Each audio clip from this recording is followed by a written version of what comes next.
This podcast is rated S for spoilers. Listener discretion is advised. Don't forget to view our spoiler-free companion video on our Half Past Podcast channel on YouTube.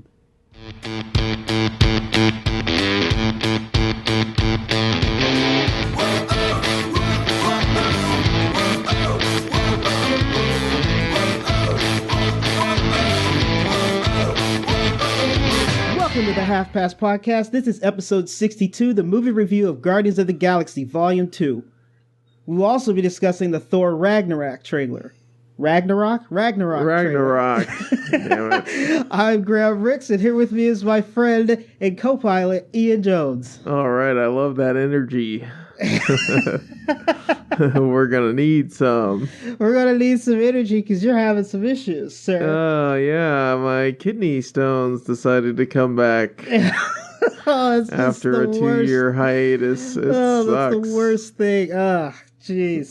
I just love how I'm going to do this and then probably go to the hospital. Right? But whatever. That's how it goes. I commend your dedication as a host. I really appreciate your dedication that you're willing to work through kidney stones to get this one out. But it is Guardians of the Galaxy, It right? is Guardians of the Galaxy, though. And you're going to try to pick me up. Yep, we'll see when my energy falls. Graham is standing by with the cattle prod. Yep.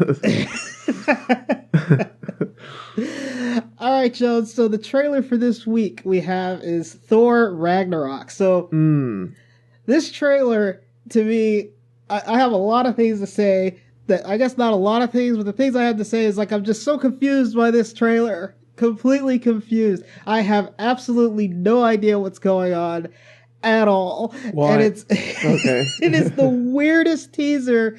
I feel like it's the weirdest teaser I've ever seen.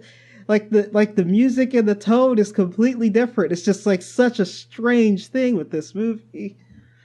You know, and I think what they're going to do, especially I think Asgard is going to be destroyed. You know, they show that in the trailer. But what I think they're headed towards here is getting right into Thanos, because I believe the villain in this that Kate Blanchett is playing, I believe she'll turn into Lady Death or whatever it is in the comic books, which Thanos courts death. That's this whole theory, like what they've been saying with the Avengers, that their strength, the Vision has a line that their strength invites challenge. Yes. Well, these are the kind of challenges, and it's all leading up to Thanos. So I have a feeling that we're seeing in this trailer the girl that Thanos' girlfriend, and I think that we're also seeing Thor's new girlfriend too. Yeah. So it's like a weird combination of things. I think you're right, because it sort of has like a Planet Hulk feel, and right, yeah, and you get Hulk at the end, right? And you get Hulk at the end, yeah. So it's a really weird teaser, and it's a weird way for them to go about doing this. I thought it was I just was baffled through the whole thing. I'm like, man, what is going on? Like, it makes me excited to see Hulk and everything back again.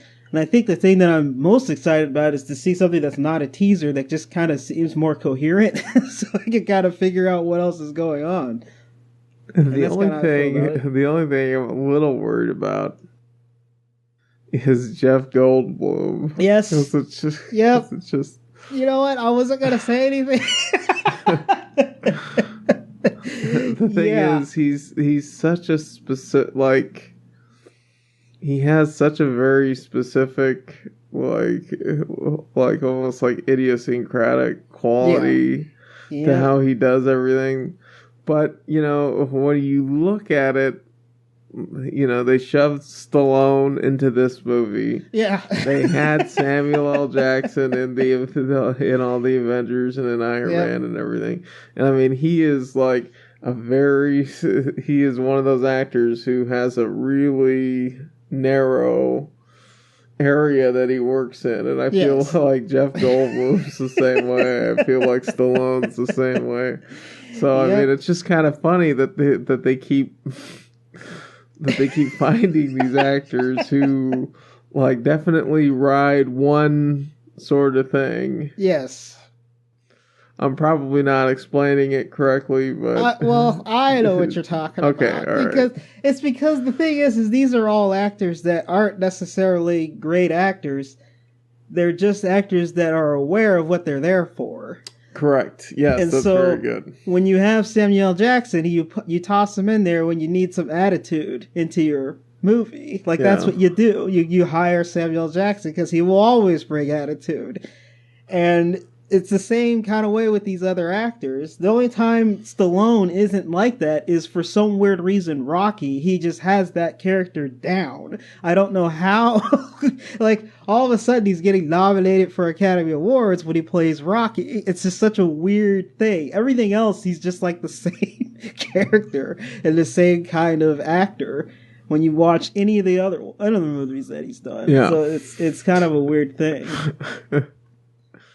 So I'm definitely concerned about Jeff Goldblum too, but maybe that's just what they needed. Maybe they needed that type of actor.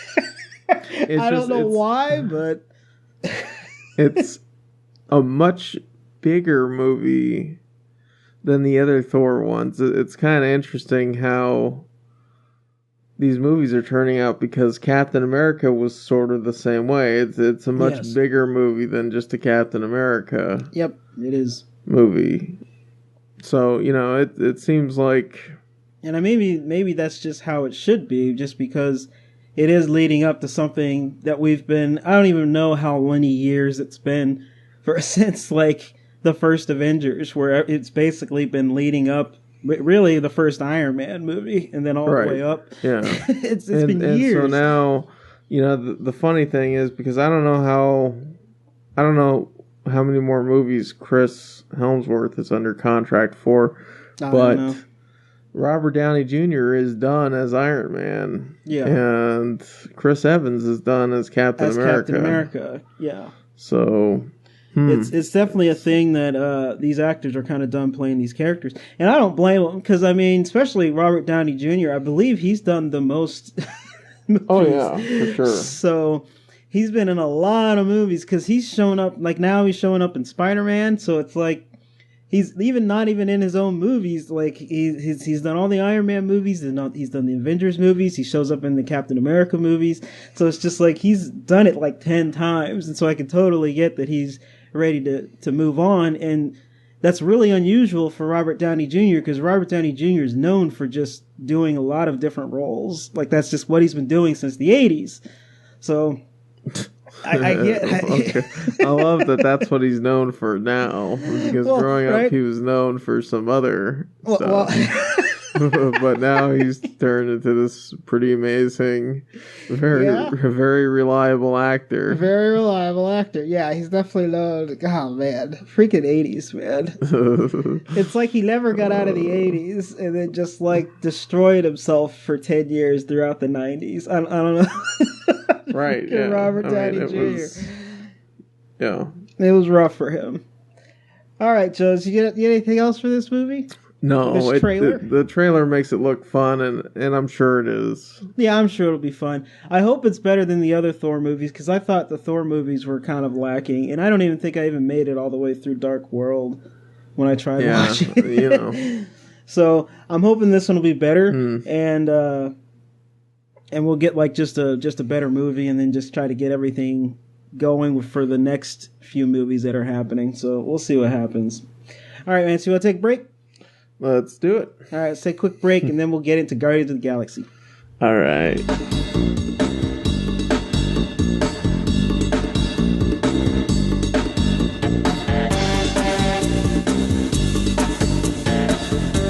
The Guardians of the Galaxy continue their adventures as they unravel the mystery of Peter Quill's father. This movie is directed by James Gunn, who also did the last Guardians of the Galaxy movie and did Slither. You remember Slither? I do. Welcome to the Gun Show. Welcome to the Gun Show. Welcome to the James Gunn Show. Pretty much. That's what he and all of his bottom-feeding brothers do. Oh man! And he also did a movie called Super, which I'm not even sure what that one is, but apparently it's a decent little movie. Yeah, I think it's a superhero one. Is it? About a guy who thinks that he's a superhero, but he's not. He's just out of his mind.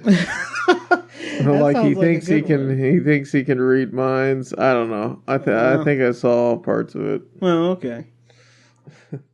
So he's starring, of course, Chris Pratt as Peter Quill or Star-Lord. He's known for Lego Movie, Jurassic World, and The Magnificent Seven, and he is continuing to just blow up here. It's pretty crazy. Yes, the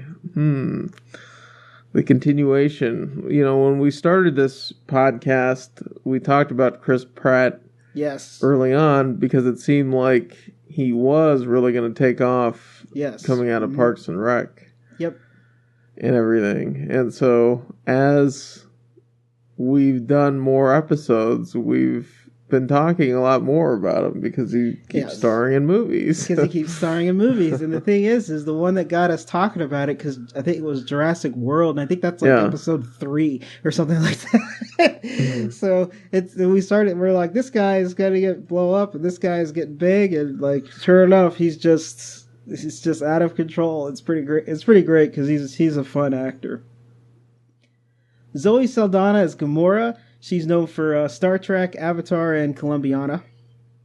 I love Columbiana. Columbiana is a fun movie. I don't think it's a great movie, but it's a fun movie. It's a good one. Dave Bautista as Drax. He's most known as a wrestler, which I wonder how many people know that, because he was a wrestler for years as just Batista.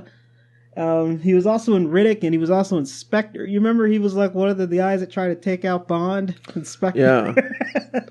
Yeah. He was really close to almost being like one of those old school Bond villains. Yeah, right? Yeah. It was pretty cool. Vin Diesel as Baby Groot, who was known for Fast and Furious, Chronicles of Riddick, and of course the XXX series.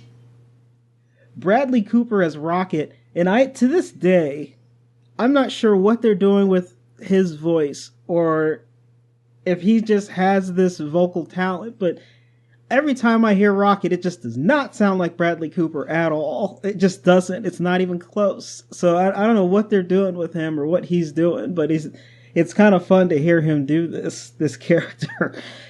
He was also in Wet Hot American Summer, The Hangover, and Silver Linings Playbook. Michael Rooker as Yondu. He was in Cliffhanger. He was also known to be in the Walking Dead TV series and Mississippi Burning. Just a quick thing on Michael Rooker. The first thing I saw him in ever, I think, was Mallrats. Yes. Years ago. And I keep thinking, like, because he's had such a successful career now, looking back on him doing those karate moves in front of the mirror. Just such a ridiculous. Yep. It's kind of a funny naked thing. Naked in front of the mirror. It's real fun to see like actors in their like first roles. It's kind of like seeing Chris Pratt in that freaking James McAvoy movie. What movie was that? Oh man. That's terrible. I cannot remember. It was one of the ones, I think it was one of those dang movies where it was an action movie, but it had James McAvoy in it, so it was really weird. And it's the one where they could take the bullets and like curve the bullets and everything. Wanted. Yeah, that's which one. That one. And he's in that movie, and he's just like, he doesn't have a line or anything, but like he's like in the office or something, and he just like, when everything goes down, there's just a shot of him just reacting to something, and that's like it. And now he's just like a leading freaking man. It's really fun. It sucks when someone gets into a movie and they don't get any lines because they don't get any SAG points for that. No, they don't. So it's really unfortunate. Yep. But yeah, it's great. Karen Gillan as Nebula. She's known to be in Doctor Who, Not Another Happy Ending, and The Big Short. Next up we have here, and I'm going to try this one. Palm Clementieff? Is that good? Close enough. As Mantis. She was in Old Boy and The Girl with the Dragon Tattoo. Sylvester Stallone is Stakar Agord. He's also, obviously, we talked about him earlier, Rocky, Rambo, and The Expendables. The last one we have here, I'll just end it here with Kurt Russell as Ego, who's in Escape from New York, The Thing, and Big Trouble in Little China, which they are remaking. And I don't know why they're remaking that one, but it's probably because The Rock's starring in it, so why not? Is it? It's such a weird thing for them, because Big Trouble in Little China, I haven't seen that entire movie, but from what I've seen, that's a weird movie. So I'm not sure exactly what's going on with them trying to remake that one, but we'll have to see what happens. All right, Jones, you got anything else to say about these characters, or can we move on? No, that's it for me. All right, let's do it. So let's take a quick break here, and then we'll get into our quirks and likes.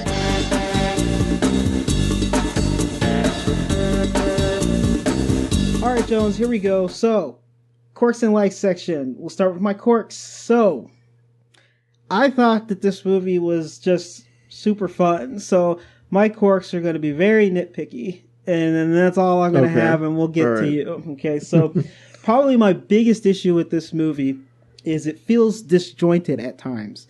There's a lot of, because this is one of those things that happens when you have like a crew of people that aren't necessarily together the whole time, you get this like weird, they keep having to call back to different sections.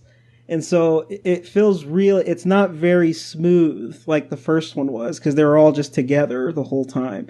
So there's a lot of scenes where they're just like cutting back to it. One of the ones that was kind of weird but kind of funny is when they do the 700 jumps to try to get to Ego's planet, that starts happening, and then it cuts immediately to like another section with like, I believe, Ego's planet, and they start with the father-son thing, which is where the movie tends to meander in the middle of it. And then it like cuts back to them later. So it's like such a weird thing. And that happens throughout this movie.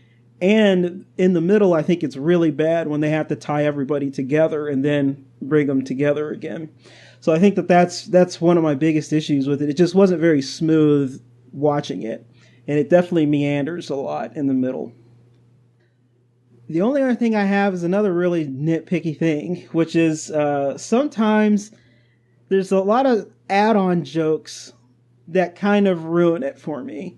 And the reason I say that is because they just don't hit very well. There's certain jokes that work because it continues throughout the movie. Like, I really enjoyed Drax in this movie, and Drax specifically when he's just talking about how ugly that character Mantis is. I did not find that funny at all. Here's the thing. The way that they do that one is they do that and they continue on with it, and it's kind of funny towards the end where it kind of picks through. But the thing is like there's the other things with Drax, for instance, which is like the nipples thing where it's like, well, it bothers my nipples. And I'm like, that's fine. But then they keep readdressing it. And so it's like another add-on joke later on in the movie, which is really weird. And so that's one of the things that really just kind of ruins the funny stuff, because it just doesn't hit. And I thought the jokes about her being unattractive was kind of a funny thing, because it was just like a weird little thing to add in there. But I think that's the problem with comedy in general. Like, it depends on who's watching it and what they think is funny or not. But I think the problem is a lot of those don't hit. And that's my biggest issue with those. So it's almost just like a waste of time. Gotcha. Well, I felt like the jokes were really forced. That's my point. That is exactly my point. It didn't feel like that the first time around. And there's just like a lot of forced laughter, and I'm just, I just wasn't really very amused. I thought the very best, like the funny stuff that they had, they wasted in the trailers and in all the sneak peeks they did in marketing. And then when it came time for the movie, Yes. There was all this really weird forced laughter among the characters, and I was just like, what the hell are we watching here? Yes. It just didn't feel like the first movie where... I think you're explaining it better than I am, that everything feels very forced. And that's what I have a problem with. Like, that was my second biggest issue of this movie, is there's a lot of forced scenes. And it's like they're trying to get laughs, and I just don't... I think what happened is I don't know how the writing worked in comparison between the first one and the second one, but it seems like the writing fell a little in this one than they did in the first one. And I think that hurts the movie a lot. And that's what I had to say about that. Okay, that's it? That's all of them? That's all I got for now. Well, so you brought up... to you.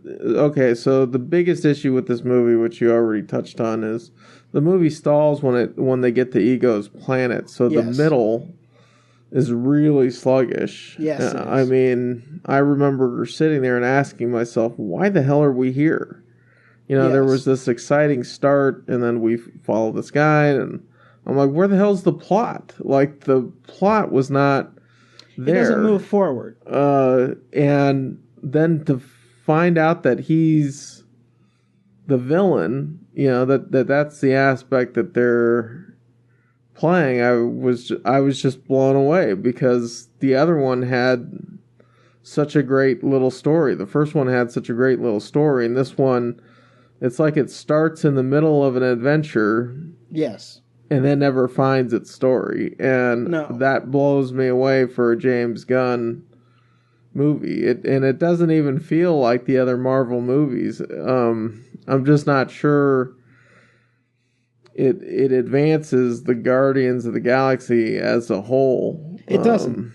Which is a shame, because not only does it not advance the Guardians of the Galaxy, but it doesn't advance the main story like the other one did.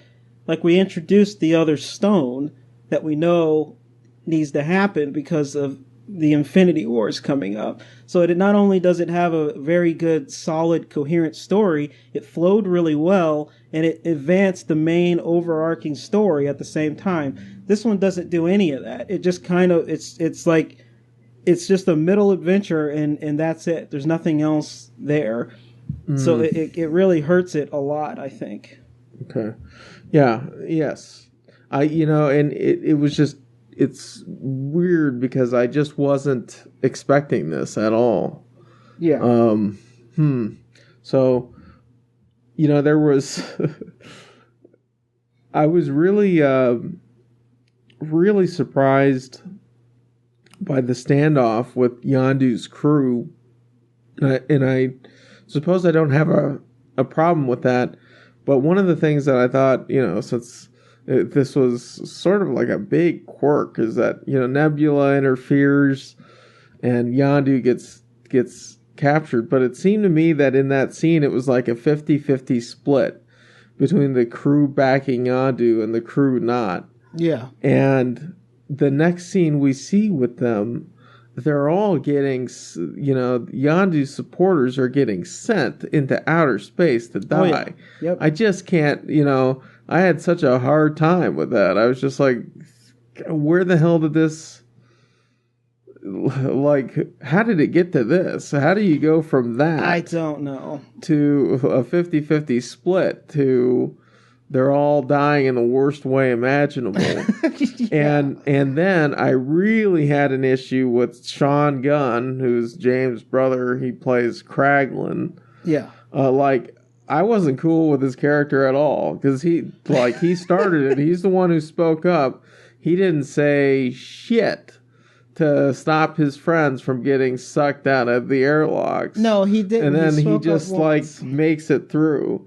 Yeah, it's to the kind end of the movie. Yeah, it's the thing about that is I remember when that scene happened, when he basically gets the fin for him because they are trying to get Groot to do it, and he can't, and it just doesn't work.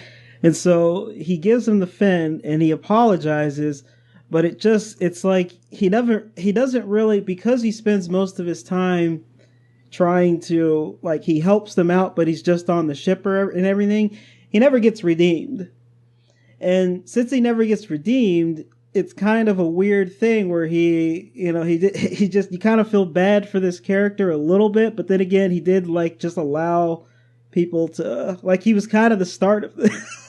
Right, yeah. So it's kind of a weird thing. There's nothing particularly redeeming about him, which is really disappointing because I thought the character itself I didn't mind. It was mainly just how this story came to be is how I that bothered me. It's just like, well, now he just seems like kind of a jerk. Like he right. He just seems like a jerk, and then we have to see him in another movie, which he's a fan favorite, but I just don't see like. I've been talking to so many people on Facebook who love this movie. And I'm just like, what exactly did you love about it? Did you love Kraglin? Did you love that jerk? Nice. What was with... I'm sorry, but I couldn't be the only one who was watching that fight at the end, thinking that it was too much like a hentai tentacle fight. Oh my god! Like Japanese teenage boys would love this end sequence. What the heck is the matter with you? You know what I'm talking about. You know damn well what I'm talking about. It just was a little like, maybe they could have dialed that back. I am going on record. I'm not the one who did it. All right. I'm going to go on record and say that didn't even come to my mind at all. Whatever. So I just want everybody to know. He's a liar. What? You're absolutely ridiculous. That didn't even occur to me. So, the other big issue I had was that the Earth sequences seemed so bizarrely out of place. Like, the effects in those scenes were really sketchy. Yeah, and it almost seems like Earth was in another realm. Like, and I'm sure this is what they did. They sent a second unit to get those scenes, but it's almost like they sent them with different camera equipment because it was like it's like they were shot and edited, and the visual effects were put in by a completely different house. And I was looking at all the houses. Yeah. And, they had weighted digital. They had frame store. Yeah.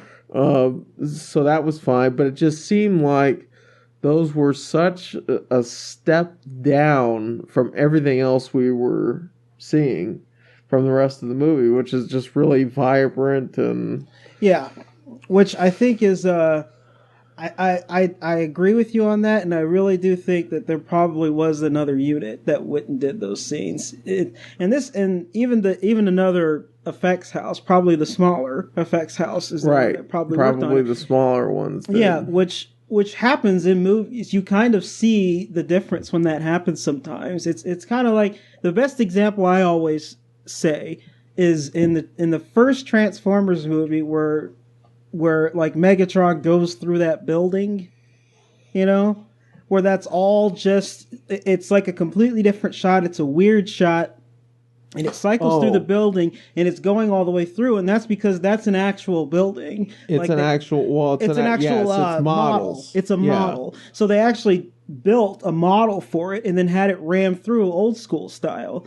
And so I don't have a problem with that. It's just that in comparison to all the other shots that are these like ridiculous visual effects shots using computer graphics, this one, it just out of place. It just doesn't look the same. It just looks out of place. Yeah, that's a really good example. That's the best example. Like every time I have a discussion with somebody about that, like that's the best example I feel like. And it's kind of like that where it definitely seems different from everything else. And Transformers is just this one-off shot. It's like one single shot and that's it. That people probably spent weeks working on. But like, it just is what it is. But yeah, I get your point. So the other thing was, the 5 end credit scenes is just overkill to me, especially since the bulk of them sucked. I thought maybe the only one that was good was Teenage Groot. But I mean, all the other ones, I was just like, oh man. And which reminds me, because I didn't write this down, I had so many issues with this movie that I thought I would limit them. But the Sovereign like right off the bat, this was actually the first thing I wrote down. They're in this movie a lot, but they aren't the villains. But they aren't the villains, no. So they're this big distraction. They get a super thin backstory, but then they keep coming back for more. Like, yeah, it's like what are they trying to prove exactly when no one else knows? No one else but them knows what the hell happened. I have no idea. And it's one of those things where, like, just the Sovereign in general, just with all the really gaming stuff and stuff going on, I thought was just really weird to have in the movie also. Especially, like, I don't mind the one-off joke of it, that they're basically playing video games, but it just continued on through the whole thing with the Sovereign. And it just, like, it was just such a weird thing. And then you get the scene at the end where she's probably going to have another part of this again, which is okay. But I think the problem is like you said, it is a distraction. And I think it almost feels like they wrote it as a distraction so that you don't know that ego's the real problem. It's just clunky to do it that way. Yeah. And I think that's the problem. So, and, the other thing is, which I don't have a problem with, they, I think, went a little bit bigger by making Ego Peter's father. Yeah. But it just didn't, just with the flow of the story and everything, I just was really, really surprised that he ended up being the villain in this one, and that there wasn't some sort of other adventure. Yeah. And so, anyway, all right. Yeah, I think the Sovereign, really, they're kind of creepy anyway. None of them blank, and they're all gold. Yeah. I don't like that we're going to have to see them in the third movie, because that's what it seems like. Yeah, we're going to have to see them again. So that's it for me, buddy, for as far as quirks. All right, so I'm going to go ahead and go in the likes then. The thing that I liked about this movie, and actually kind of disappoints me a little bit, is I feel like the opening scene is a really fun way to introduce everybody back into these characters, and using Groot, that people love, who's a fan favorite. Like, people like Groot, especially the ladies like the baby Groot. Yeah. And so... yes, they do. So, it's one of those things where, like, it was just I thought it was a cool way to, like, have this fight going into the background, and it has Groot doing it. It was a good way to introduce all the characters at once, because they're all interacting with Groot while this ridiculous scene is happening in the background, even though the focus is so much on Groot. And I thought that was a great way to introduce them and do that, but I feel like the rest of the movie doesn't quite have that feel to it through the rest, which is unfortunate. The other thing I'm going to say, and I think that this is what happens with a lot of these likes for my movie, is there's also a bad section to them. So like I said, the opening scene's great, but it doesn't really flow with the rest. Like, it doesn't have that feel through that tone through the rest of the movie. There's also, I really enjoy all the character development in this movie also. The difference is, it makes it disjointed. Like, there's so many little characters that are getting this backstory that you might not really need to know about. So, I really enjoyed having the backstory with Yondu and, like, his issues that he's had for basically since the previous movie, and updating to that. That was a nice thing to do that. I liked the character development between Nebula and Gamora as sisters. And the thing is this whole movie has an overarching feel to it about family. And that's kind of what makes sense in this movie. It's just that there's so many little things going through the whole thing that it's just weird. Like, it's like there's so many different little scenes that you get more information about Drax and his family and how he feels about it, especially through Mantis, where she's just, like, crying because of, like, him thinking about his family. And so you get that emotional response, even though Drax just isn't that way. So I thought that was a creative way to do that. And you get all these character development things like that. You get a little more about Rocket, about how he's kind of like Yondu and all this other stuff, where he's pushing everybody away because he's afraid to be accepted. So there's just stuff like that I really enjoyed. But all of that just makes it more clunky, which is a shame. I think the other thing I liked about it is I definitely liked Sean Gunn as a character, but again, we discussed earlier the issues with that character. So there's just a lot of that in this movie. So I've been having this whole time I'm watching it. I have all these really weird things that I love and then I hate at the same time. And I think that's a problem. And I think that has to do with how clunky this whole thing is in general. And that's all I have. So what do you got? Well, you touched on one of the things I liked was that opening sequence, and man, did they put a lot of work into it. And God, I wonder if that was close to a year or something to do. It probably was really cool. Movies, they can't always, there's always going to be little down parts. Yes, for character development. I really thought there was too much daddy issues going on in this thing, just to the point where like I was sort of sick of it by the time we got to Yondu's funeral. Yeah. But I thought it was cool that everyone came out. The visuals are just spectacular. I just think that, there's a really delicate balance, and for me at some point I was sick of all the family stuff. However, the thing that I thought was really cool was I liked Quill and Gamora's relationship. I liked the way they describe it as some unspoken thing. Yeah. There's a lot of melodramatic moments in this movie, but I think this is one area where James Gunn just absolutely nailed it. Okay. On the head, and so that really makes up for a lot, in my opinion. The way he portrayed that relationship. Yeah. And then, Baby Groot, I think, steals the show. Yes, often. He steals the show often. He almost feels like he's in a different movie, which is fine because he's so little that everything's like everything from his perspective just feels so, everything is huge, and he is in his own world, Yeah, he is. So, other than that, I thought the visuals were really stunning. They're very over the top, which I think is cool. I think that's a lot of fun. If they were ever going to do a Fantastic Four movie, I think this is sort of the format they might need to use, although with more of a complete story, maybe closer to the first one. Yes. But like a psychedelic cosmic adventure, I think would be really cool to see. I think James Gunn would be the guy to do that, or at least look at these movies. Yeah. Because that's how the comic books were, Yeah, they were. So, exactly, all right, that's it for me as far as likes. All right, so I guess we're going to rate this baby. Okay, so I think it's entertaining. It has some funny parts in it. And I think it's fine as a sequel. It's just not as good as the first one.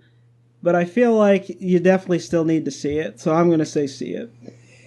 All right. I think there's just too many daddy issues. And, the plot and all the heavy-handed, really forced jokes, I think ruined it for me. This is just, my thing, because I have to watch every trailer.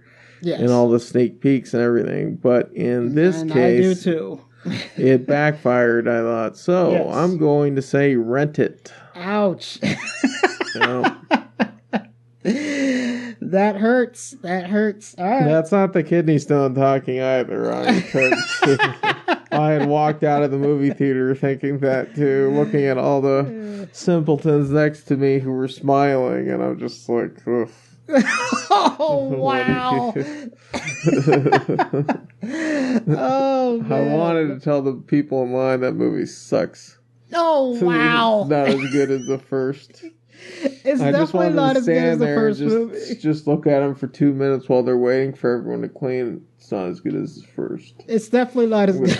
I'm going to infect this. I'm just going to hang out in the movie theater all day and infect everyone who's standing in line. Oh, it's not terrible. As good as the first. I know. I would never do that. That's an awful thing. Why spoil the fun? Why spoil the surprise? I love how all of the I like how a lot, like, I agree with you with everything that you're saying, because I do feel like we both agree there's a lot of forced things in here, and there is some daddy issues in there, and there's a lot of stuff like that, but I feel like it just didn't hurt it as much as you're saying. It's just so funny that you're just like, no, done. Nope, this sucks. Oh, that's wonderful. I had such hopes for you, Guardians of the Galaxy Volume 2. And now I'm dreading Volume 3. Well, if they keep releasing them in volumes like that, usually the sophomore album isn't the best, right? Right. Well, unless you're called Empire Strikes Back. Oh, wow. Or even Captain America. You know? Right, the winner's right, yeah. The Captain America sequel was pretty damn good. Yeah, it was really good. All right, man, let's sign out. If anybody wants to contact us, we always have our home on the web, halfpasspodcast.com. Like us on Facebook. Rate us on iTunes, and we're on Google Play. We're on Stitcher and Libsyn. Email us at halfpastcast@gmail.com. That's halfpastcast@gmail.com. Give us a line there. Tweet us at halfpastpodcast. Thank you for listening, and thank you for your support. Our next movie coming up in 2 weeks is Alien Covenant, is what we're doing. All right. Ooh. Unless you want to try that King Arthur movie, which... Nope. I don't. Looks terrible. Yeah, I don't know about that movie. I could sit through those effects. And Charlie Hunnam trying to act. And Charlie Hunnam. Doing his best. Like Shaq at the free throw line. Oh my god. Oh. That, sir, is way too harsh. We all know Shaq sweating at the... Sweating like Shaq at the free throw line. So many people don't know what we're talking about. Every time that you say that, freaking Shaquille O'Neal, every time you say that, I remember back when I used to play like NBA video games. Yeah. And they have the system for free throws where there's a target and there's a ball that goes up and down, and then there's another ball that goes left and right, and you have to select one individually. And the closer you get to the target, the more likely you'd make the shot, right? Everybody who was a good free throw shooter, it was super slow. It was like the slowest freaking thing, and it was so easy to time it. But Shaq, it was like at full speed, and it was just random. Like you couldn't even begin to get it right. And every once in a while, I would like time it good, and it was like, bam, I'd make it. It was just like the worst thing. It was just lightning fast. It was such a ridiculous I'll bet thing. he didn't do like the one-handed thing, which he used to do, where he would just hold it. And, Yep. Oh man, every single time you see Shaq at the free throw line, it clearly looks like he has no idea what he's doing, and it's so weird because he's like the most dominating player in the NBA. It reminds me of, and it was never this bad, but in the movie Space Jam, when Patrick Ewing took that one free throw, and he knocked out the vendor because he was that bad. At least Shaq never did that. I never saw him take a free throw that was so bad that it sailed over the damn thing and hit a vendor in the face, knocking him out cold. Oh man, that's terrible. So there's some Space Jam for you. Well, at least you brought it back into movies. That's why I like having you as my co-host. Tied it back in. All right, Jones, let's get out of here. This is the Half Past Podcast. I'm Graham Ricks. Jonesy. See you next flick.